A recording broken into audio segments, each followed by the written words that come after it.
Away, oh hey, away, oh hey, hey, oh,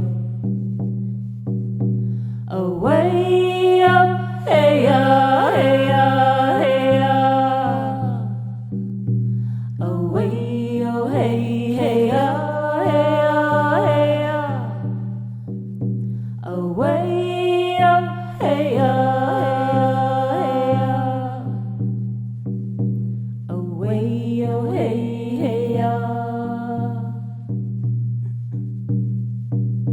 away, oh hey, away, oh hey, hey, oh. We need to have every parent or every grandmother take that ownership part too also. It's important because this is the only thing that would be able to help our youths, because there's no one going, there's hardly any youths going to that church. This mama here that just left, my daughter-in-law, she's keeping up with her children. And my son is he's fasting too. He done his very first fast when he was only 11 years old. The other ones are doing the same thing. I mean, my son, he's a sun dancer, and he's been sun dancing I think 10 years now. And he started very young. He was maybe in his 28, 29, 30, something like that. And he's a sun dancer. So what we're doing here is not going to stop. So all of my, especially the boys, we started protecting their bundles. We started preparing their bundles at a very young age. And at a certain time, they would tell us, put this away for me. And because I don't think I can take care of that. So I understand, and we don't raise our voices and tell them why. I know for a fact I cannot push that culture on them. They have to really to take it on themselves. So at the certain ages, again, they would come back and come pick up their bundle and take it home. This one here, he had his bundle, and at the age of 14, he said, "Mom, can you put it away?" And because he's, all of my boys have different gifts, and we can already identify them, what they do. Anyway, when he picked up his bundle, and he already had 3 kids, and when he picked up his bundle, there was a ceremony that we done, and there was a lot of tears, and he said it felt like Christmas. Coming and getting his bundle. Now his bundle is taking care of his own, and he know what it takes to take care of that. Same with my grandson. He received his bundle when he was only 3 years old. Yay. For boys, you got to start them off when they're young.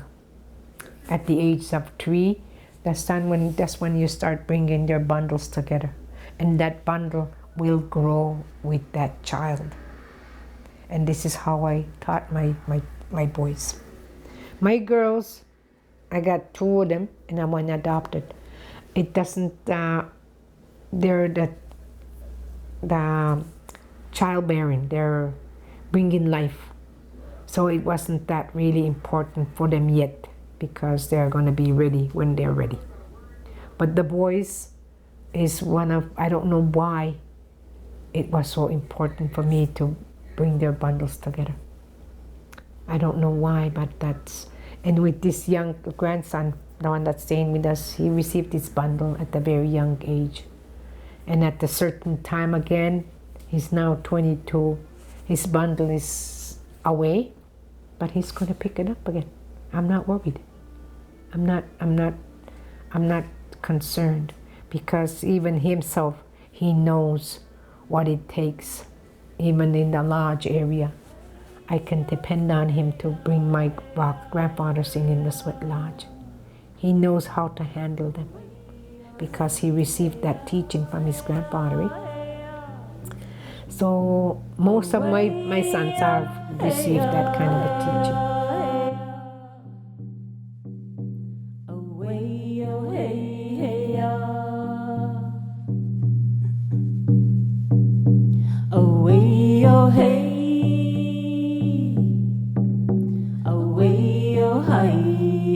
hey, oh.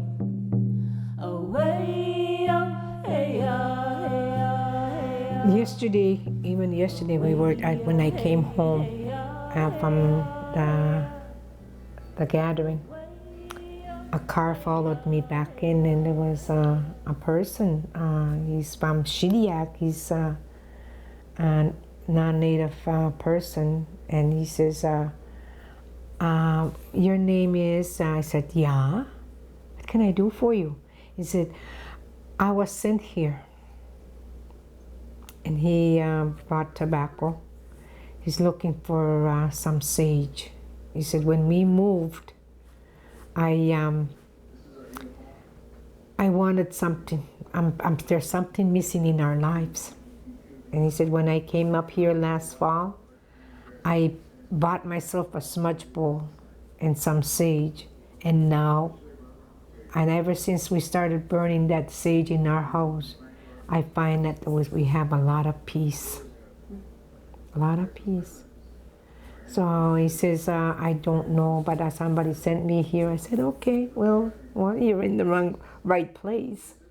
So I gave him, we did an exchange of medicines, which is really awesome. But I added on another medicines, which is a cedar.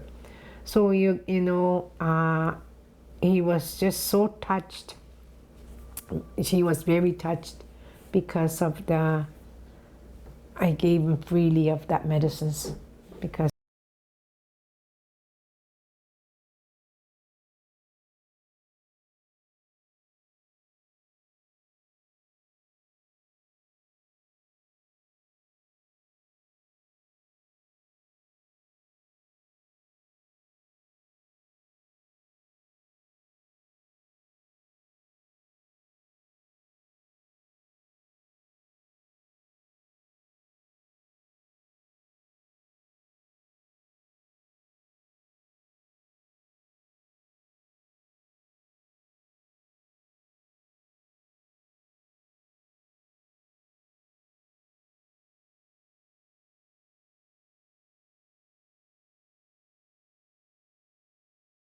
there's a teaching behind the cedar. There's a teaching behind the sage because sage, we didn't have it here. But connecting those other areas and bringing it together. Tobacco is another thing. And the sweetgrass, sweetgrass here is plentiful. But the sweetgrass, when I was very young, my grandmother was the one that I used to pick that with her. And she taught me what it was. And she used to tell me that when you go pick that medicines, and she didn't call it medicines, what you well. And that's what she called it. They said that's that one. She said you don't. Your spine represents who you are, your ancestors that walk before you. The cedar itself, even before it became a cedar, it was a person. But that person, the story goes, is that person was always looking for, wants to help people. I'd like to help the people. I'd like to help the people. So finally, I guess one day he was being heard, and he was told to go on a fork of the road on the midnight of the full moon, and you will receive your instructions there. So this person went, and he stood on the fork of that road right in the middle, and the spirit appeared and told him what he wanted. And it's already said, I'd like to help the people. I'd like to help the people. 3 times. On the 4th time, he was asked again, what would you like to have? What can we do for you? The fourth answer was that they took him by the arm and swung them, and swung them, and phew, and that person landed in the swamp. That's why today the cedar is twisted up inside, and I would have the language is that the word is elabidad, and that's what that the cedar represents, elabidad. Inside is all twisted up inside, and that cedar could lay there, even right to the almost to the ground, and still can survive. And it would bend over, it would still survive. So that's that cedar has a long life. That's why today a lot of people depend on cedar. From cedar sweat lodges, the cedar path that we go and put out for that people to walk on that cedar for certain ceremonies. And the cedar, we have cedar if you want your environmental to be smudged and you can't smudge it, you can boil cedar with that. So that's many teachings behind that. And then sage, again, there's a teaching behind the sage. We're not using everything yet. We're not even the sage itself that I have to order my sage out west. Buffalo sage and the white cluster sage. The white cluster sage, you can use that to make medicines with PMS, because people are running to the drugstore and getting Tylenols or whatever because of the pain. I said, you don't have to do that. You might have to make yourself a little bit of tea with this week before you have your PMS in, and then PMS is no longer, it's out the door. So those are the teachings that I give out, simple teachings, and I do not add on nothing. The tobacco is, we're told that the women do not plant tobacco. It's the men's responsibility. That's the man's job of how you take care of that tobacco. So that's because that's a man's responsibility. It's not a woman's job. Tobacco is, I explain it this way because this is the first medicines you use to make your first connection. When you take something from the ground or when you give something to the ground, there's ways of how you use your medicines. First, tobacco always goes to the Creator or the spirit that you're offering to the tree. Those medicines are so those are the four medicines: the sage, sweetgrass, cedar, and tobacco.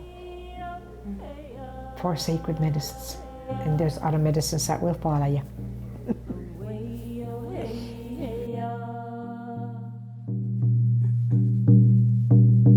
Away, oh, hey. One time I went to the church and my granddaughter was at the time 2 years old and she's now 14. She said, "Hey, Miggy, Anook." And I went like that to her because she was standing up on that chair. And she said, no. She said, "Anook." And she pointed out that statue that was standing there, which is Blessed Catria. And I looked, and before I looked away, she gave me a message. I received a message from that Blessed Catria. And the message was that she needed tobacco ties. She needed tobacco ties for the people that are in prayers to receive any miracles happen, to be at peace with their prayers in order for them to receive miracles happening. And that's the message she gave me. And before that, and right after that, she said she wants tobacco ties made out of rosary beads. So, and that was, it blew me away. When before I used to talk about it, I used to cry. I used to have tears in my eyes because it was a very powerful message, eh? And I made them, but I couldn't make them right away because she wanted red willow to be used to make a little cross. So after I kept on watching, looking out when the tree is going to get turned red. So finally it was April 17, 18, something like that. And we went out there. Frank helped me out, and we made that little cross. And we sat here one night and we prepared those rosary beads. Called my grandmother that's down the road. She passed away in that time, right around that time when Saint Catherine was canonized a saint. She passed away. Anyways, I made them and I gave them to her, and she was just blown away. They put her on those rosary beads on the statue, and the priest said, "Look at her, she's even smiling." You know, and my job was done. I walked with my message. And after that, there was an elder that come and asked me, "How did you receive that message?" And for sure, I thought I'd done something wrong. I made a mistake of making them. I don't know what went through my mind. And she said, because back in 1982, she received a message that she wanted something, but she did not know what it was. So I had those rosary beads on. They had it on, and that's my job is done. So I left.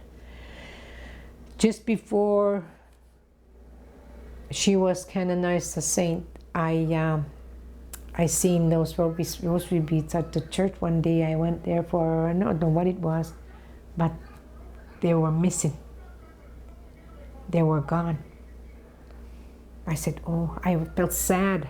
I felt really, really sad because of, I said, no, I'm not going to be sad because I already walked with my message. It's done. So when the elder passed away, I made another set. And that elder was just like Mother Teresa to us. So I asked her, I made another pair of rosary beads, and I asked her, and I put them inside of her, in her coffin. I said, I want you to deliver these to Saint Catherine, Blessed Catherine.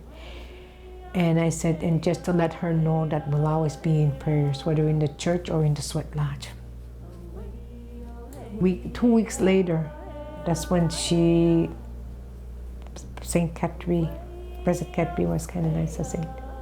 So I don't know if that's a miracle or what it is, but that's the work I do. I don't keep any teachings to myself.